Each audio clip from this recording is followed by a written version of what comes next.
Mauma duto vinovi e majivie matin daweto. Mauma duto vinovi e majivie matin daweto. Viropo no we imau. Viropo no we dagbelo boso da logo nagbelo. So da logo nagbelo. La ila ila ila. La ila ila ila ila la ila. Assalamu alaikum wa rahmatullahi wa barakatuhu. Bienvenue sur ce nouveau numéro de notre émission que nous avons commencé il y a quelques semaines, qui est l'aube naissante. Aujourd'hui, nous allons parler des cérémonies ruineuses qu'on observe chez nous lors des obsèques, des cérémonies funéraires. Et pour parler de cela, j'ai invité deux missionnaires, c'est en l'occurrence le missionnaire Zakaria Saab et le missionnaire Hassani Yahya. Cher missionnaire, assalamu alaikum wa rahmatullahi wa barakatuh. Wa alaikum salam wa rahmatullahi wa barakatuh. Dans notre société, on remarque que après des obsèques, lorsque une famille est éplorée, il y a un membre de la famille qui est mort, nous remarquons qu'il y a une grande fête qui s'organise après ce décès. Je voulais savoir, qu'est-ce que vous en pensez, M. Saab? Assalamu alaikum wa rahmatullahi wa barakatuh. Vous savez, après la mort de quelqu'un, l'amour que les gens ont pour cette personne qui est morte, les amène jusqu'à ce que, des fois, ils dépassent les bornes.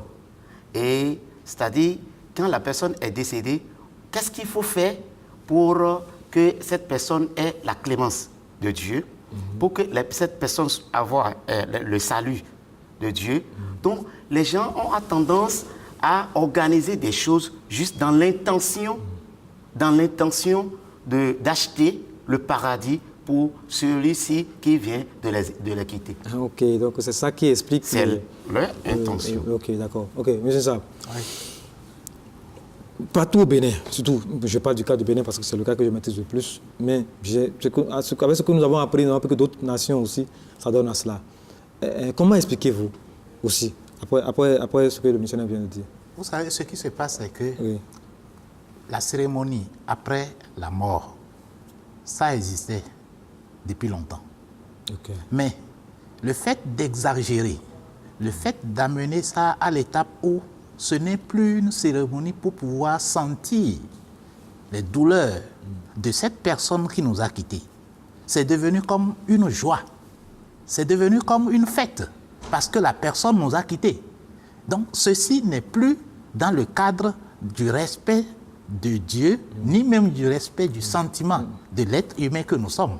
Mais c'est devenu une sorte d'innovation dans ce que les aïeux ont laissé. Que ce soit dans les religions, que ce soit dans la tradition, c'est devenu une sorte de festin qu'on rassemble les gens parce que la personne est décédée. Ce n'est plus le sentiment d'amour qu'on a envers la personne, mais c'est devenu quelque sorte une manière de ruiner la famille, une manière de gaspiller les choses. Ok, l'origine, ça qui était où? D'où est-ce que ça s'est venu? Oui, vous savez, justement, c'est que les gens, ils se regroupaient avec celui-là qui les a quittés. Ils avaient l'habitude de rester ensemble avec eux. Ils étaient tous ensemble. Maintenant, puisque celui-ci les a quittés, maintenant, qu'est-ce qu'il faut faire? Donc, ils ont commencé par avoir des pensées. Et ces pensées-là, c'est comment faire pour continuer à rester avec lui, alors que on n'a pas les voies et moyens pour pouvoir rester effectivement avec lui. Donc, on organise. Donc, ça a commencé comment? Par la mécréance. C'est-à-dire qu'on n'a pas foi qu'il y a un Dieu qui est suprême, c'est lui qui a arraché l'âme et il faut se référer à lui comme ça. Et de cette base, envoyer les bénédictions par le biais de ce Créateur à celui-là qui est mort, c'est-à-dire à son âme. Maintenant, et on a commencé par dire, d'accord, en organisant ces cérémonies, nous pouvons déjà faire tout. Donc, c'est la mécréance, c'est ce qu'on appelle l'ignorance. Hein? C'est l'ignorance, puisque Et normalement, les gens adoraient aussi le vaudou, c'est-à-dire le fétiche. Il y avait, c'est-à-dire ils associaient des choses à Dieu. Ils avaient déjà cette idée, ils avaient déjà cette mentalité en eux. Maintenant, c'est-à-dire du fait que celui-là les a quittés. Il est parti. Maintenant, qu'est-ce qu'il faut faire maintenant pour commémorer maintenant? C'est-à-dire pour se rappeler de lui. Oubliant Dieu, ceux-ci se sont accrochés à ces cérémonies pour dire que... Donc, c'est la base même. C'est-à-dire que c'est l'ignorance. C'est-à-dire, on croit qu'en célébrant ces trucs, comme ces fêtes, que nous sommes en train de nous rappeler de lui et nous sommes en train de lui faire une bonne chose. Donc, c'est ça, vous avez quelque chose à ajouter? Oui, concernant l'origine. L'origine, oui. Vous savez, c'est des actes qui, après le passage du temps, deviennent en quelque sorte des coutumes ou bien des traditions. Je peux donner un exemple. Allez-y, allez-y. Entre-temps, au temps de nos aïeux, quand il y a une famille qui est éplorée, qu'est-ce qu'on fait? Il y a les autres qui venaient se rassembler auprès de la famille éplorée. Pendant quelques jours, on enterrait la personne et que c'est fini. Okay. Mais malheureusement, avec le temps et à l'époque, ce qu'il faut faire, ce qu'il faisait pour pouvoir protéger, en quelque sorte, celui qui a été enterré, le corps qui est enterré, c'est qu'on tirait des fusils, on tirait des canons. Premièrement, c'est pour pouvoir chasser les animaux sauvages, pour que ces animaux sauvages-là ne viennent pas pour déterrer le corps du mort. Donc, ça, c'est quelque chose de sauvegarde ou bien c'est quelque chose de protection à l'époque. Ok. Pour la sécurité. En fait. La sécurité. Avec le passage du temps, ceci est devenu une cérémonie.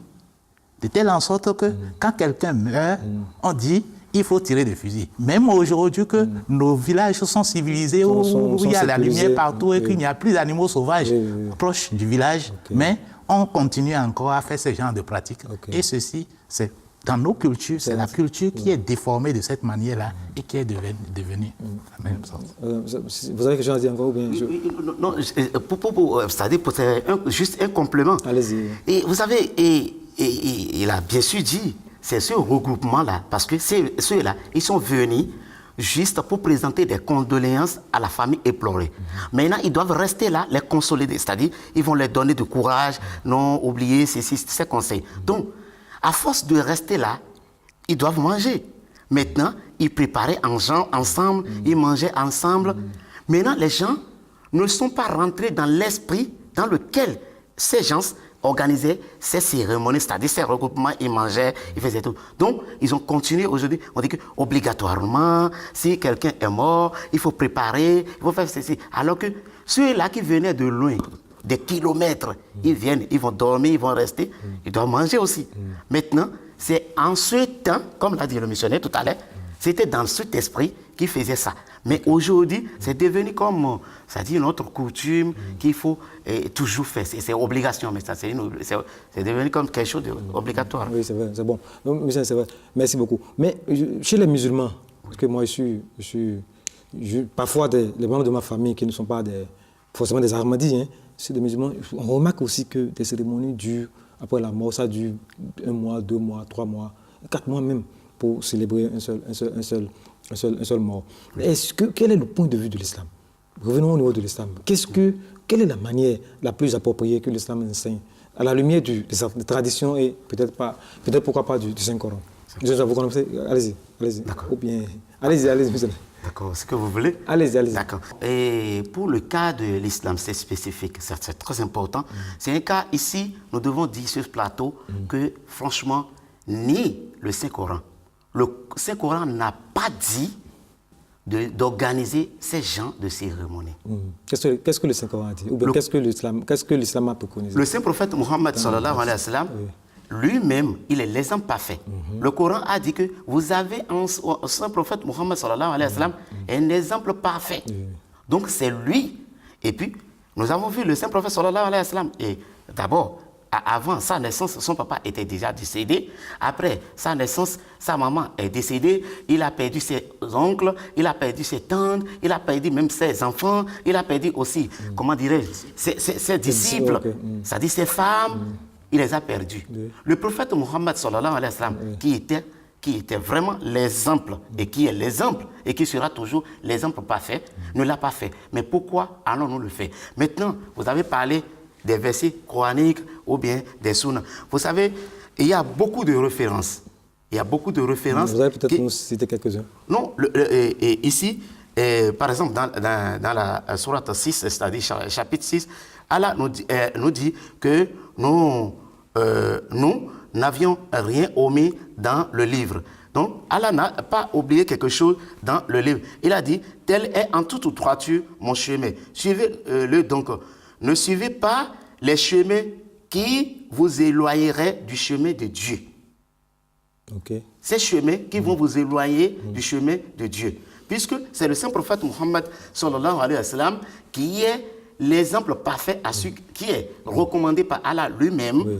Maintenant, si nous nous détournons du saint prophète sallallahu alayhi wa sallam, croyant que nous sommes en train de faire encore quelque chose de meilleur, en ce moment, nous sommes en train de nous départir des enseignements, c'est-à-dire de la recommandation divine. Oui, donc, j'ai dit, comment il a eu à pratiquer? Parce qu'il a perdu son enfant, il a perdu sa femme là. Comment il fait? Il fait combien de jours? Comment ça se fait? L'enterrement, c'est à quel moment? Le corps reste non enterré pendant combien de temps? Tout ça, j'ai vu ces détails là parce que si on ne les explique pas, on ne donne pas comment l'islam a demandé de le faire, ça va rester toujours quelque chose à ajouter, quoi. Le saint prophète Mohammed sallallahu alayhi wa sallam, il y a une fois dans les hadiths, un de ses compagnons qui s'appelait Jafar, qui avait perdu une de sa famille. Alors le prophète Mohammed sallallahu alayhi wa sallam a recommandé aux musulmans d'aller vers la famille de Jafar et puis de rester auprès d'eux pendant 3 jours pour pouvoir les exhorter à la patience. À la patience, oui. À la patience. Et à oublier que c'est Dieu qui donne, c'est Dieu qui a pris. Donc, voilà la façon dont le musulman, et que c'est les musulmans qui doivent préparer pour amener vers cette famille-là, parce qu'elle est éplorée, elle ne peut plus se donner à ce genre de nourriture. Je n'ai pas compris. C'est-à-dire que c'est les visiteurs, ceux qui viennent saluer les parents éplorés, c'est eux qui amènent la nourriture. Amènent la nourriture. Mais malheureusement, qu'est-ce que nous avons fait aujourd'hui? C'est le contraire qu'on est en train de voir. Donc, c'est devenu comme quelque chose qu'on a, c'est la terre qui est tournée, et puis le ciel est devenu le bas, et puis la terre est devenue le ciel. Donc, voilà la façon dont les gens sont en train de réfléchir aujourd'hui. Je vais vous dire que dans le verset coranique, le Saint-Coran nous dit « Wala tubazir tabzira innal mubazirina kanu ikhwana shayatin » que ne gaspille pas tes biens de façon extravagante. Et en vérité, les gaspilleurs sont les frères de Satan. Donc voilà ce que Bani Israël nous dit. Et puis, le Saint-Prophète Mohammed sallallahu alayhi wa sallam, ce qu'il a recommandé, il dit que quand quelqu'un est mort, quand une personne est morte, toutes ces choses lui sont coupées, sauf 3 choses. Premièrement, les bonnes œuvres qu'il a eu à faire dans ce monde. Lui-même, c'est-à-dire la personne qui est décédée. La personne qui est décédée. Les bonnes œuvres qu'il a fait dans ce monde. Deuxièmement, s'il a laissé un enfant pieux qui prie pour lui chaque fois. Et troisièmement, c'est une connaissance profitable pour la nation ou bien pour le monde. Donc voilà les 3 points, les 3 grandes choses que le prophète Mohammed sallallahu alayhi wa sallam a laissé comme... On récapitule. Oui. Premièrement, vous avez dit? Premièrement, c'est-à-dire les bonnes œuvres. Les bonnes œuvres. Oui. Plus la personne qui est décédée. Qui est décédée, les bonnes œuvres qu'il a fait dans ce monde. Ok. Deuxièmement, un enfant pieux qu'il a laissé dans ce monde, qui continue à prier pour lui après sa mort. Et troisièmement, c'est-à-dire une connaissance qu'il a laissée qui est profitable pour les êtres humains. Alors, ça me rappelle une question alors. Les sadakas que les gens organisent. Que les gens organisent, c'est-à-dire qu'on invite les pauvres et on leur donne à manger, ou bien on invite tout le monde et on prie, on lit le Coran. Donc ce n'est pas bon alors. Non, c'est de ça qu'il a parlé. C'est-à-dire qu'il faut éviter, et j'avais souligné ça tout à l'heure, il faut éviter des innovations. Maintenant, ces sadakas iront à l'endroit de qui? C'est ce qu'il faut comprendre. Et comment? Eux, ils le font dans l'intention de faire pardonner le défunt. Est-ce que le prophète l'a fait comme ça? La manière dont le saint prophète sallallahu alayhi wa sallam l'a fait, c'est de cette manière qu'il faut le faire. Maintenant, ces pauvres, ces gens-là, c'est-à-dire ce regroupement, est-ce qu'il y a des pauvres dedans? Est-ce qu'il y a des démunis dedans? Est-ce qu'il y a des orphelins dedans? Donc, c'est à nous maintenant de nous poser toutes ces questions Et en ce moment, nous devons essayer de comprendre. Vous savez, il faut essayer de faire les choses dans l'ordre. Ok. Dans l'ordre. Et il faut respecter aussi les enseignements coraniques et aussi la sunna du Saint-Prophète Mohammed sallallahu alayhi wa sallam. C'est capital. Maintenant, le prophète Mohammed sallallahu alayhi wa sallam étant un exemple parfait à suivre, mais pourquoi maintenant nous voulons dire que nous allons organiser mieux? On ne peut pas avoir de connaissances plus que le Saint-Prophète sallallahu alayhi wa sallam. Non, moi je ne crois pas. Donc, il faut que nous implorons effectivement le pardon pour nos défunts. Et le missionnaire vient de le souligner, Yahya vient de le souligner. Il dit que nous devons essayer de faire la sadaka jahiliya. Ça dit que sadaka qui sera continuelle. C'est-à-dire, après la mort de celui-ci, ce sadaka fera toujours du bien, lui fera toujours du bien, peut-être, en construisant une école, peut-être. Dans l'intention de la personne. Dans l'intention. Qui les éplorés. Oui. Ou bien les héritiers du défunt, c'est ça? Oui, oui. Ok. Ou bien en forêt, c'est-à-dire un puits. Ok, d'accord. Hein, vous voyez? Oui. Bon, c'est dans l'intention, comme ça. Hein, mais il faut essayer de suivre toujours le prophète Mohammed sallallahu alayhi wa sallam. Vous savez, le prophète Mohammed sallallahu alayhi wa sallam, il est l'exemple parfait, c'est Allah même qui le recommande. Et le fondateur de la Jamaat islamique Ahmadiyya, ce qu'il dit, ça veut dire, après Allah, c'est lui.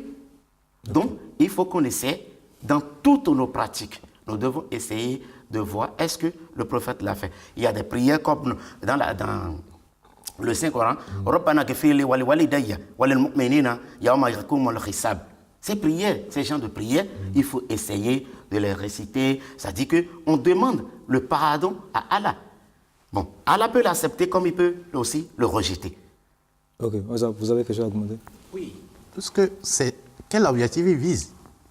Pourquoi ils organisent des choses comme ça? Oui. Parce que si bon, on parle de ruineux, si j'ai les moyens, si j'ai les moyens de faire une fête, pourquoi ne pas le faire? Pourquoi ne pas le faire? Yes. Pour d'autres, c'est de l'arrogance. Ok.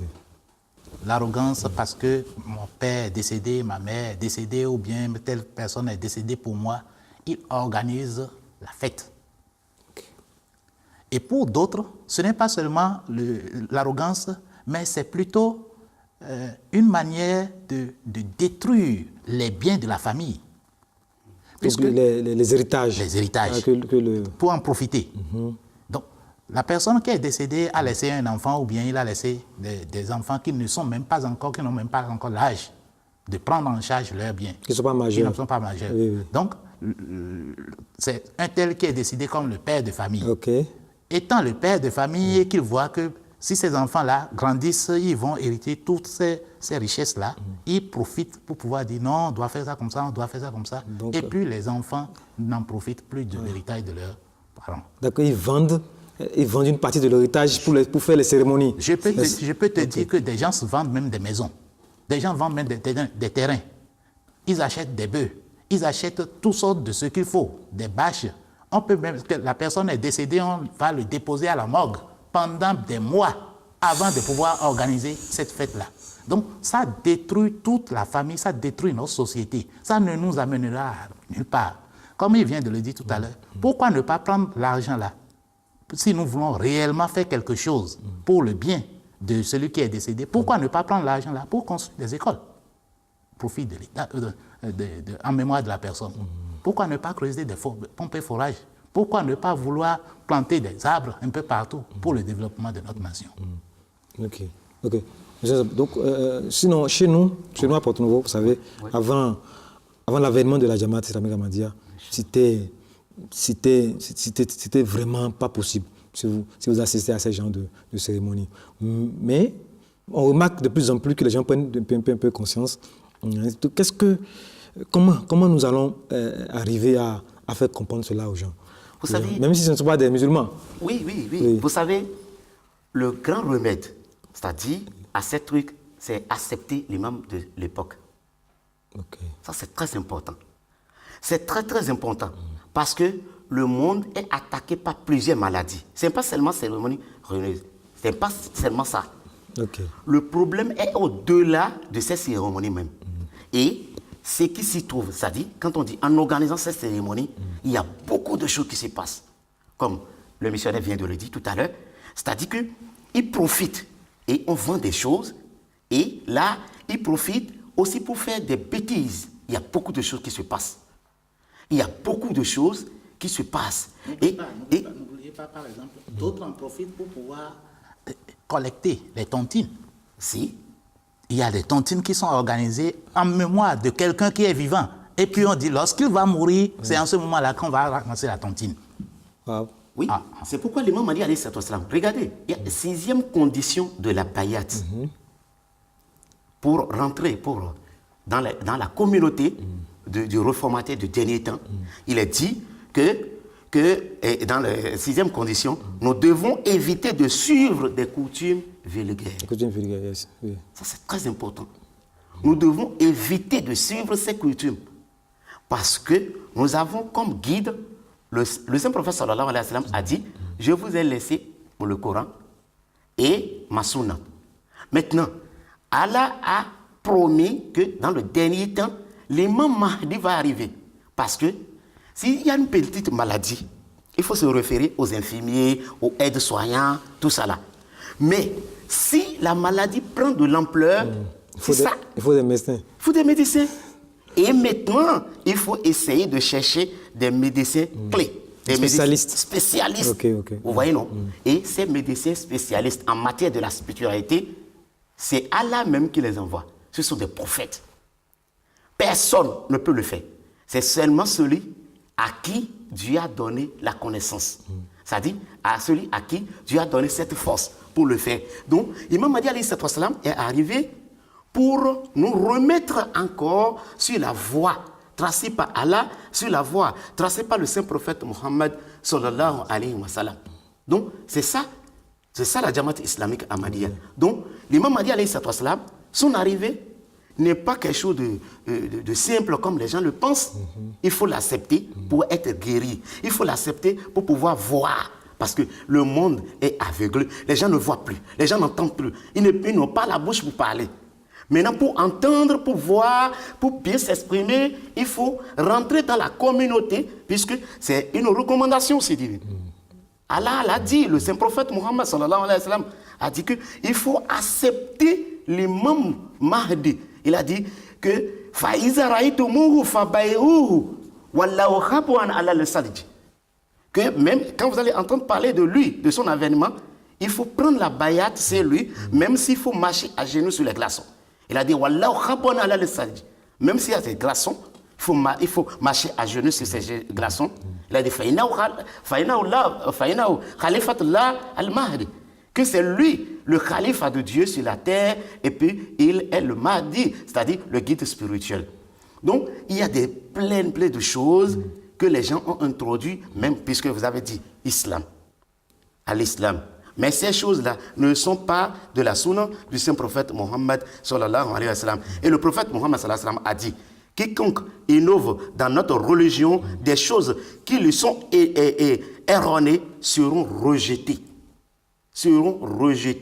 Ceux-là qui vont innover, c'est-à-dire ils vont introduire d'autres choses, ils seront rejetés. C'est les hadiths Bukhari et Muslim. Ce sont des hadiths sahih. Vous voyez? Donc, si on croit que moi je peux faire mieux tout en organisant, je vais faire. Non. Les sadaka dont vous avez parlé iront dans des sens spécifiques. Il faut aller lire la sourate Tawbah. Chapitre 9, verset 60, il faut essayer d'aller là-bas. Compte tenu du temps qui nous est imparti, nous ne pouvons pas rentrer dans les détails comme cela se doit, mais essayons de respecter le prophète Mohammed sallallahu alayhi wa sallam, le Coran, essayons de mettre en pratique les enseignements du Saint-Coran et maintenant la sunna du Saint-Prophète Mohammed sallallahu alayhi wa sallam. C'est tout ce que l'imam Mahdi alayhi wa sallam nous recommande. Okay. Monsieur Zab, vous avez quelque chose à ajouter, sinon on va conclure. Non, ce qu'il faut ajouter est que la première des choses, quand quelqu'un décède, la première des choses que la famille doit penser, c'est est-ce que celui-là, est-ce qu'il a des dettes? Ok. On doit faire tout possible pour rembourser ces dettes-là. Okay. S'il jeûnait, qu'il n'a pas fini son jeûne, l'islam nous a enseigné qu'il faut remplir ou bien compléter son jeûne. S'il avait l'intention de faire le hajj et il n'a pas fait le hajj, alors si vous avez les moyens, des moyens, alors faites-lui le hajj comme cela se doit. Donc, c'est les choses les plus importantes qu'il faut. Et puis, au lieu d'organiser des fêtes pour nos cérémonies, nos morts, il faut que l'être humain, qu'on rentre en nous-mêmes, qu'on sache que nous sommes des êtres humains. Celui qui nous a quittés, il a une place et il occupait une place pour nous. Donc cette place-là qu'il occupait pour nous, on doit avoir le sentiment de cette place-là et savoir que c'est quelqu'un qui nous a laissés. Donc il faut qu'on ait dans notre cœur l'amour, l'affection-là, au lieu de sentir cette tristesse-là dans notre cœur. On est en train de la laisser pour pouvoir faire la fête. Ça ne va pas, ça ne cadre pas avec les enseignements de l'islam. Nous, 2 minutes pour conclure. Oui, juste, j'aimerais seulement dire que l'imam Mahdi alayhi salam a dit, puisque vous avez parlé du cas de l'islam spécifiquement, l'imam Mahdi alayhi salam, qui est le réformateur du dernier temps, a dit, il a dit, attention, n'imitez pas les autres nations. Attention, n'imitez pas les autres nations. Ça, c'est très important. Il ne faudrait pas qu'on va s'endetter, on va essayer de creuser des trous pour c'est-à-dire la famille éplorée. Ce n'est pas une bonne chose. À nous maintenant de nous lever et dire qu'est-ce qu'il faut faire juste et selon les enseignements islamiques propres. Et en ce moment, avec la prière et petit à petit aussi, nous allons nous conseiller. Parce que c'est déjà ancré dans nos habitudes. Ici, il faut faire. Maintenant, nous devons essayer de nous départir. Avec la prière et bien sûr avec la sagesse, nous pouvons amener les gens à comprendre. Merci beaucoup. Merci pour la participation. Merci pour avoir répondu à toutes mes questions. Donc, chers téléspectateurs, nous sommes à la fin de cette nouvelle émission. Comme je l'ai toujours dit, nous serons présents à la semaine prochaine pour d'autres émissions, pour d'autres thèmes plus conséquents pour le bien de l'islam. Donc, assalamu alaikum wa rahmatullahi wa barakatuh. Alaykum assalam wa rahmatullahi wa barakatuh. La ilaha illa, la ilaha illa, la ilaha illa, la ilaha illa, la ilaha illa, la ilaha illa, la ilaha illa, Muhammadu Tobinobi, Majivie Matinda Weto, Muhammadu Tobinobi, e Majivie Matinda Weto, Viropo no we Imahu, Viropo no we Dagbelo Boso.